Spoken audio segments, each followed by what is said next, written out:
Assalamualaikum warahmatullahi wabarakatuh. Perkenalkan, nama saya Jenny Eliani dari Fakultas Ilmu Budaya, Program Studi Sastra Indonesia. Di sini saya akan menjelaskan tentang profil mata kuliah Ekosastra. Oke. Ekosastra, mata kuliah ini diambil mahasiswa semester 6. Mata kuliah ini membahas hubungan sastra dan lingkungan. Perkembangan karya sastra dalam perspektif pelestarian atau konservasi dan metode penelitian sastra dengan perspektif ekokritik, yaitu kritik sastra yang diajarkan pada kearifan lokal dan lingkungan, khususnya lingkungan Kalimantan Timur. Dalam Fakultas Ilmu Budaya Unmul, mata kuliah ini diajarkan oleh Pak Eka dan Bu Norma. Di dalam mata kuliah ini ada mencakup ekokritik sastra, adalah studi tentang hubungan antara sastra dan lingkungan fisik. Dalam fungsinya, ekokritik sebagai media referensi sikap, pandangan, dan tanggapan masyarakat terhadap lingkungan di sekitarnya. Sastra berpotensi untuk gagasan tentang lingkungan termasuk nilai-nilai kearifan lingkungan.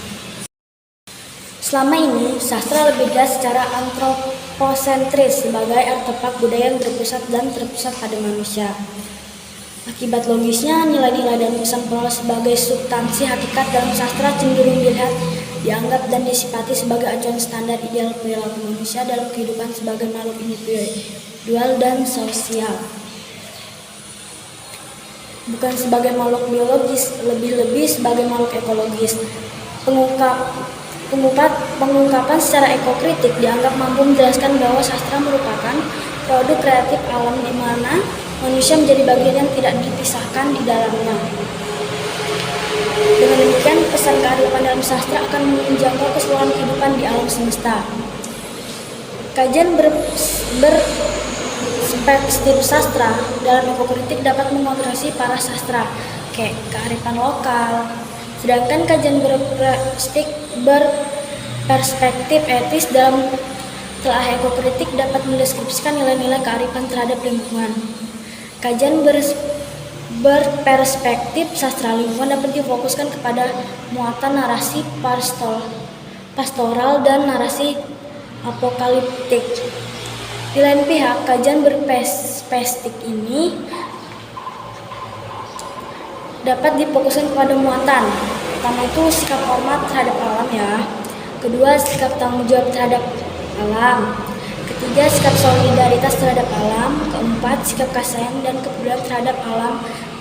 Dan kelima, sikap tidak mengganggu kehidupan dalam karya sastra. Oke, bahasa sastra lingkungan akan menghasilkan konstruksi naratif sastra lingkungan dengan unsur penting hadirnya lingkungan dan tema tentang dan menjadikan tema lingkungan sebagai orientasi etis teks. Di sini saya akan menjelaskan tentang ekokritik sastra. Ekokritik sastra itu studi tentang hubungan antara sastra dan lingkungan. Fungsinya sastra itu sebagai media representasi sikap, pandangan, dan tanggapan masyarakat terhadap lingkungan sekitarnya. Jadi sastra ini berpotensi untuk mengungkapkan gagasan tentang lingkungan, termasuk nilai-nilai kearifan lingkungan. Oke, mungkin itu saja ya. Tapi yang dari kesimpulan itu kita anggap kita mendapatkan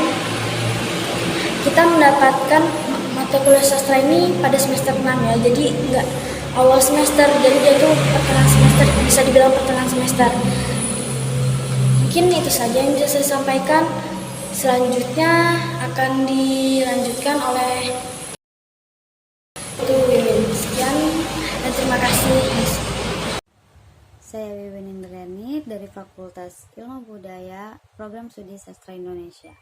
Di sini saya akan menjelaskan profil mata kuliah Ekosastra dan akan menambahkan penjelasan dari teman saya Jenny.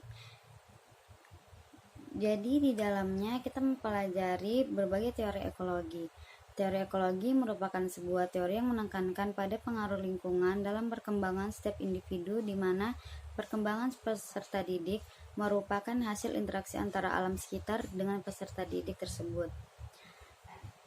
Apa saja di dalam teori ekologi? Antara lain etika lingkungan, ekologi budaya, ekologi politik, ekofeminisme, dan ekosofi. Apa itu etika lingkungan? Makna etika lingkungan. Etika lingkungan berasal dari dua kata, yaitu etika dan lingkungan. Etika berasal dari bahasa Yunani, yaitu ethos, adat istiadat atau kebiasaan. Ada 3 teori pengertian etika.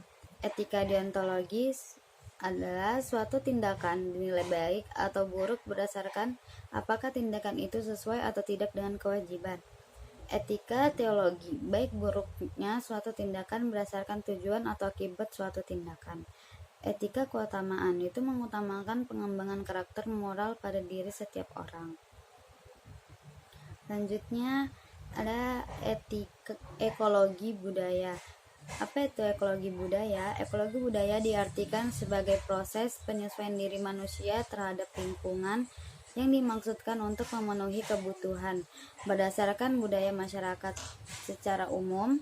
Ekologi budaya berarti kemampuan manusia untuk berinteraksi dengan lingkungan dengan berpedoman pada unsur-unsur budaya. Selanjutnya ekologi politik. Ekologi politik adalah studi tentang hubungan antara faktor politik, ekonomi, dan sosial dengan isu-isu lingkungan dan perubahan. Ekologi politik berbeda dengan studi ekologi apolitis dengan mempolitisasi isu dan fenomena lingkungan. Selanjutnya ada ekofeminisme. Ekofeminisme adalah suatu paham tentang keterkaitan antara perempuan dan alam semesta, terutama dalam ketidakberdayaan dan tidak keadilan perlakuan kepada keduanya. Istilah ekofeminisme pertama kali diperkenalkan pada tahun 1974.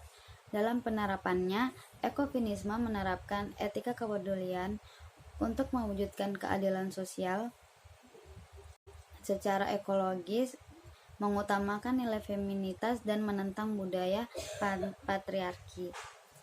Dan yang terakhir ada ekosofi.